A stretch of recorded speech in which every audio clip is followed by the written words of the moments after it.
oli ja kus oli siis selle Pärulite see Meierei ka alguses. Ja see ja värvimistöökoda, mis oli nõukogude ajal siin, see oli üks kohaliku tööstuse väga suur tööandja ümbruskonna inimestele.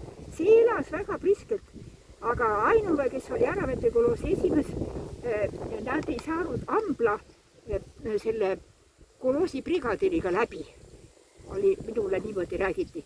Et ühesõnaga selle liiga ettevõttis, see Ambla brigadir oli nii kange mees, et jälle otsustas ise palju asju ja vedas siin seal Meiereis ja kõik tegutsemised väga aktiivsed ja see värvimistöökoda ka, naised tegid siin tööd, see läks kõik hästi üles majanduslikult ja Ainumäe viis kõik need masinad ära Paidesse, hoopiski kombinaati Paidesse.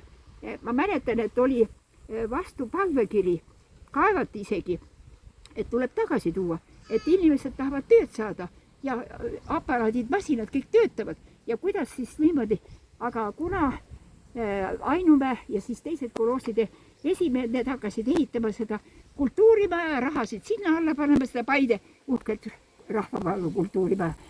Ja siis ei toodud tagasi ja laguneski ära ja jäigi niimoodi, et ma arvan, et see on nüüd ära müüdud ka mingisugune eraomanikule. Aga siis oli selle taga oli Mihkla maja veel, mis oli siis ka üks jõukas maja ka oli mansard korrusega maja. Siin on väiksed majad, endal on kõigil omad väiksed lood.